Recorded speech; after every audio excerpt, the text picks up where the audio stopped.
और IMF mission और मुआशी टीम के दरमियान मुज़ाकरात का फाइनल राउंड कल होगा। अफसरान के ईस्ट डिक्लेरेशन का मामला और सूबों के साथ मुज़ाकरात भी कल शेड्यूल। IMF वफ्द सूबों के साथ physical operation date commodity scheme पर मुज़ाकरात करेगा।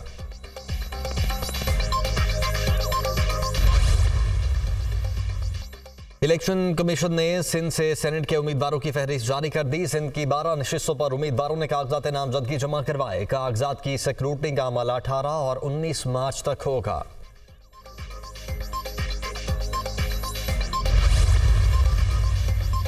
मुल्क की मईशत उधार पर चल रही है। कर्जों की अदायगी के लिए IMF से मजीद कर्जे लेने पड़ रहे हैं। आज हमें मिस इन्फॉर्मेशन के चैलेंजेस का सामना है, हमें मिलकर काबू पाना होगा। विफाक की वजीर एहसन इकबाल की मीडिया से गुफ्तगू।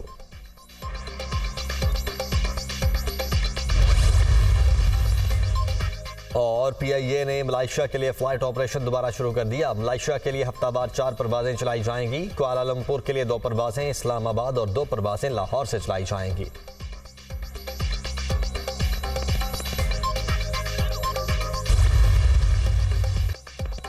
सदर मुमलिकत का दहशत गर्दों को मुंह तोड़ जवाब देने की अज़म का इरादा। दहशत गर्दों से जवानों के बहाए गए खून का खराज लेंगे। हमारे बहादुर भाई, बेटे और दोस्त सरहदों की हिफाजत कर रहे हैं। वादा करता हूं कि हमारे बेटों का खून रायगा नहीं जाएगा। अवाम और फौज एक साथ हैं, दहशत गर्दों का मुकाबला करेंगे। शहीद फौजी जवानों की नमाज जनाजा में शिरकत के मौके पर सदर आसिफ जरदारी की गुफ्तगू। वजीरिस्तान हमले में शहीद लेफ्टिनेंट कर्नल काशिफ अली और कैप्टन मोहम्मद अहमद की नमाज जनाजा अदा। सदर मुमलिकत आसिफ जरदारी, वजीर खारिजा और वजीर दाखिला की शिरकत। Army chief general Asif Munir, senior फौजी अफसरान और शहदा के लवाहिकीन की भी शिरकत। Chairman joint chiefs of staff committee general Sahir Shamshad भी नमाज जनाजा में शरीक हुए।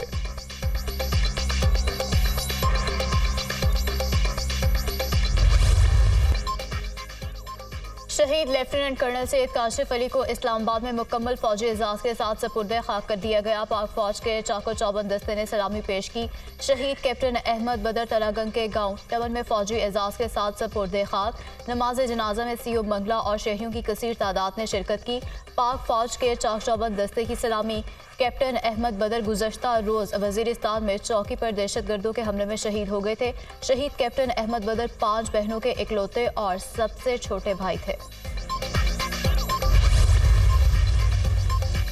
वज़ीर आज़म शहबाज शरीफ की वज़ीरिस्तान में दहशतगर्दों के हमले की शदीद मज़म्मत। कहते हैं सिक्योरिटी फोर्सेज ने दहशतगर्दों के अज़ाइम खाक में मिला दिए।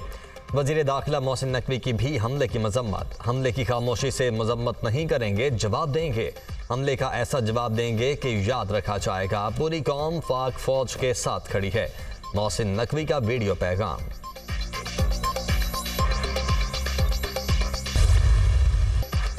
पाकिस्तान में दहशतगर्दी के लिए अफगान सरजमीन इस्तेमाल हो रही है। सबसे ज्यादा दहशतगर्दी खैबर पख्तूनख्वा में हो रही है। दहशतगर्दी के खिलाफ मुत्तहिद होकर हमें एक होना पड़ेगा और शोहदा के खिलाफ बयान देने वालों का आज दहशतगर्दों से रब्ता हो सकता है। हो सकता है यही लोग दहशतगर्दों को पनाह देते हों। एक सियासी जमात ने शहादतों का मजाक उड़ाया और उन्हें रिटर्निंग ऑफिसर से तशबीह दी गई। उस जमात का अंजाम अच्छा नहीं होगा। वज़ीर दिफा की तनबीह। Social media accounts Bharat, America, UAE और यूरोप से चलाए जा रहे हैं। कनेक्शन यहाँ भी हैं। ये पार्टी अपनी शनाख्त हो चुकी है। ये बेनामी पार्टी है। IMF को खत लिखना मुल्क दुश्मनी के मुतरादिफ है। कौमी असम्बली में इन्होंने गजा करारदाद की मुखालफत की। ख्वाजा आसिफ की न्यूज़ कॉन्फ्रेंस।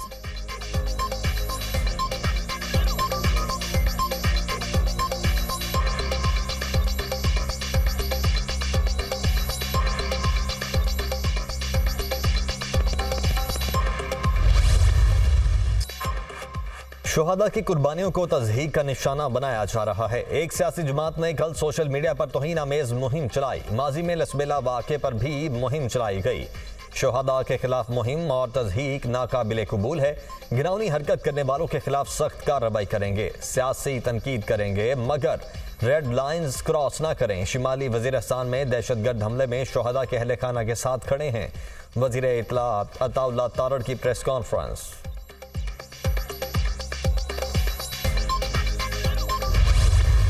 वज़ीर-ए-आज़म शहबाज शरीफ से बलूचिस्तान से ताल्लुक़ रखने वाले सैलाब मुतासरा तालिब इल्म की मुलाकात। वज़ीर-ए-आज़म ने इकरामुल्लाह का वज़ीर-ए-आज़म हाउस में इस्तकबाल किया। पढ़ लिख कर कौम की खिदमत करना चाहता हूँ। वज़ीर-ए-आज़म की बदौलत आज आला स्कूल में तालीम हासिल कर रहा हूँ।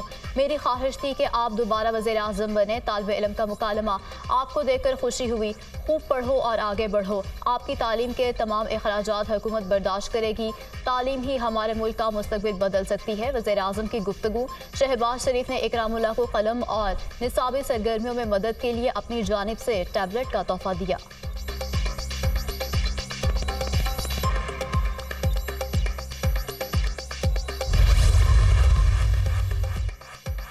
वज़ीर-ए-आज़म शहबाज शरीफ ने air chief marshal Zaheer Ahmed Babar Sidhu की मुद्दत मुलाजमत में 1 साल की तौसीह दे दी। वज़ीर-ए-आज़म ने मुद्दत मुलाजमत में तौसीह की एडवाइस सदर आसिफ जरदारी को इरसाल कर दी।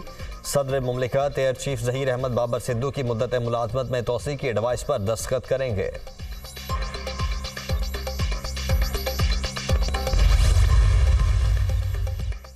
वफाकी वज़ीर अवैस लगारी का कलमदान तब्दील। वज़ीर-ए-आज़म ने रेलवे का कलमदान वापस लेकर पावर डिवीजन की वजारत दे दी। मुस्तदिक मलिक से पावर डिवीजन का इजाफी कलमदान वापस।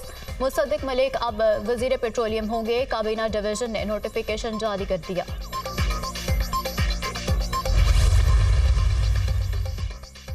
सेनेट इंतखाबात, उम्मीदवारों की इब्तदाई फहरिस्त जारी। पंजाब में सेनेट की 12 नशिस्तों पर 28 उम्मीदवार मैदान में। 7 जनरल नशिस्तों पर 16 उम्मीदवारों के कागजात नामजदगी जमा।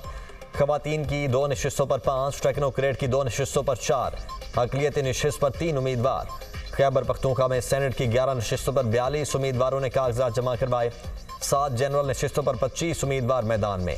टेक्नोक्रेट की 2 नशिस्तों पर 10, खवातीन की 2 नशिस्तों पर 7 उम्मीदवार इलेक्शन लड़ेंगे।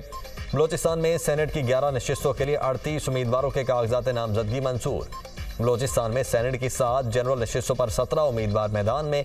टेक्नोक्रेट की 2 नशिस्तों के लिए 13, खवातीन की 2 नशिस्तों पर 8 उम्मीदवार इलेक्शन लड़ेंगे। सेनेट इंतखाबात के लिए वोटिंग 2 अप्रैल को होगी।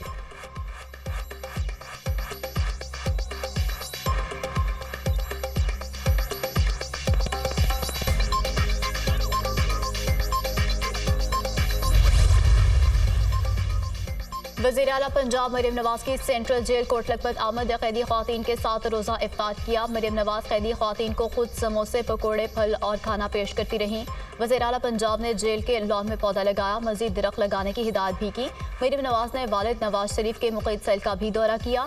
वज़ीर आला जेल में गुजरे वक्त की यादें ताज़ा करते हुए आबदीदा हो गईं। वज़ीर आला पंजाब ने कोट लखपत जेल में मुनशियात के आदी अफराद की बहाली के लिए 20 बेड्स पर मुश्तमिल हॉस्पिटल का इफ्तिताह किया। मरियम नवाज की कैदियों से बातचीत, मसाइल दरियाफ्त किए। मसाइल और ज़रूरियात दरियाफ्त की गई, जबकि वज़ीर आला पंजाब ने रिहाई पाने वाले कैदियों में तोहफ़े भी तकसीम किए।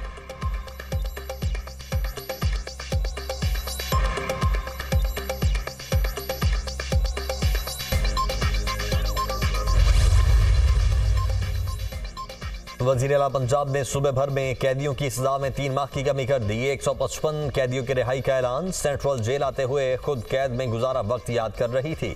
सजाए मौत की चक्की में बंद थी और कड़े वक्त का सामना किया। जेल में किसी ने बताया आपके वालिद की तबीयत खराब है और हॉस्पिटल लेकर जा रहे हैं। वो आजमाइश का वक्त था। सवाल करती थी कि मैंने ऐसा क्या किया जो मैं जेल में हूँ। अडयाला जेल में कैंसर की मरीजा वालिदा से बात नहीं हो सकती थी। दुआ है निज़ाम अदल में बेहतरी आए और कोई बेगुनाह जेल न पहुँचे। कैदियों को जेलों में हुनर सिखाकर अपने पाँव पर खड़ा करेंगे। वज़ीर आला मरियम नवाज का सेंट्रल जेल कोट लखपत में इफ्तार डिनर की तकरीब से खिताब।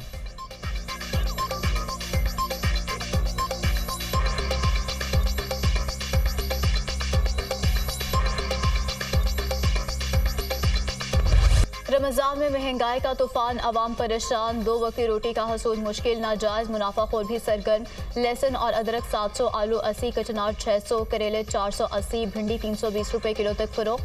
सरकारी रेट लिस्ट नज़रअंदाज। हर शहर में दुकानदारों ने अपनी मर्जी के रेट मुकर्रर किए, कोई पूछने वाला नहीं। प्राइस कंट्रोल कमेटियाँ कहाँ हैं, शहरियों का सवाल।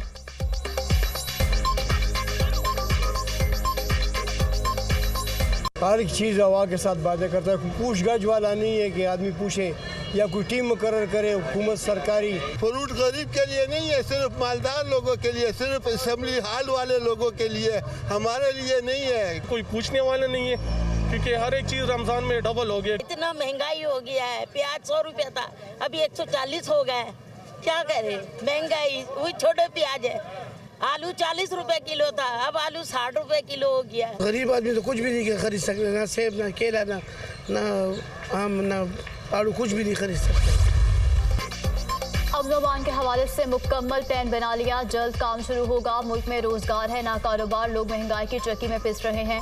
बानी पीटीआई की हुकूमत को हटाने के बाद मुल्क में महंगाई का तूफान आया। 8.5 लाख खानदानों को बाइज्जत तरीके से रमजान पैकेज दिया जाएगा। लोगों को उनका हक दहलीज पर पहुंचाएंगे और तजलील नहीं करेंगे। विफाक के जिम्मे सूबे के बकाया जात की अदायगी के लिए वज़ीर आज़म से बात हुई। बकाया जात सूबे के अवाम का हक है, विफाक को हक हमें देना होगा। वज़ीर आला खैबर पख्तूनख्वा अली अमीन गंडापुर की मीडिया से गुफ्तगू।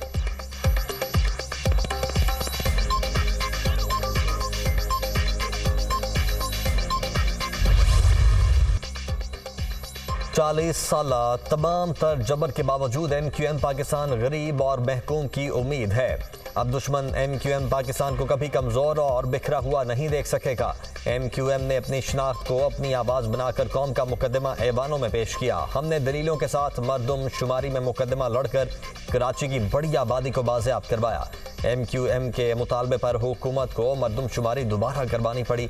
मुत्तहिदा कन्वीनर डॉक्टर खालिद मकबूल सिद्दीकी का MQM पाकिस्तान के यौम तासीस पर तकरीब से खिताब। सिंध हुकूमत गंदम खरीदारी का अमल 20 मार्च से शुरू करेगी। 353 खरीदारी मराकज़ कायम किए जाएंगे। सूबे में 9 लाख टन गंदम की खरीदारी का हदफ मुकर्रर। सिंध हुकूमत ने फीमन गंदम की कीमत 4000 रुपये मुकर्रर की है।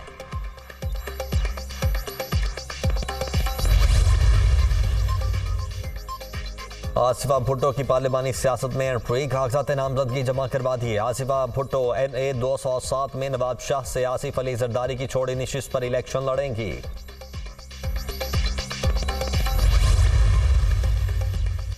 इलेक्शन कमीशन ने आइंदा हफ्ते के केसेस की कॉज लिस्ट मुलतवी कर दी। 19, 20 और 21 मार्च को समाअत के लिए मुकर्रर केसेस डी लिस्ट। बानी पीटीआई और फवाद चौधरी के खिलाफ तौहीन इलेक्शन कमीशन केस समाअत के लिए मुकर्रर थे। इलेक्शन कमीशन ने बानी पीटीआई का केस 21 मार्च को समाअत के लिए मुकर्रर किया था। बानी पीटीआई और फवाद चौधरी के खिलाफ फर्द जुर्म के बाद की कार्रवाई शुरू होना थी। Election commission D list cases की नई कॉज लिस्ट जल्द जारी करेगा।